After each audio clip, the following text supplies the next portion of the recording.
কোরআন হাতে নিয়ে বলছি আমি। উমর ইবনুল খাত্তাব রাদিয়াল্লাহু আনহু একদিন তার উটের ময়লা পরিষ্কার করছেন, যখন তিনি অর্ধেক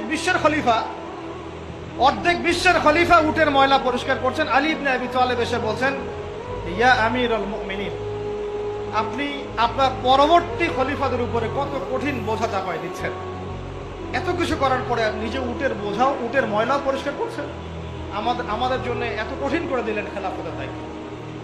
তখন ওমর ইবনুল খাত্তাব বলছেন, এই কথাটা শোনেন, তিনি বলছেন যে আমাকে উচ্চ প্রশংসায় ভাসিও না, ইয়া আবুল হাসান। আবুল হাসান হচ্ছে আলী রাদিয়াল্লাহু আনহুর নাম। হে আলী, আমাকে উচ্চ প্রশংসায় ভাসিও না। আমি ভয় করি ইরাক তো তখন মুসলমানদের আওতায় আছে, ইরাকের ফোরাত নদীর কিনারায় যদি কোনো ছাগলের বাচ্চাও না খেয়ে মারা যায়, আমি ওমর ভয় করি কাল কিয়ামতের মাঠে আল্লাহ আমাকে এর জন্য জবাবদিহি করাবে।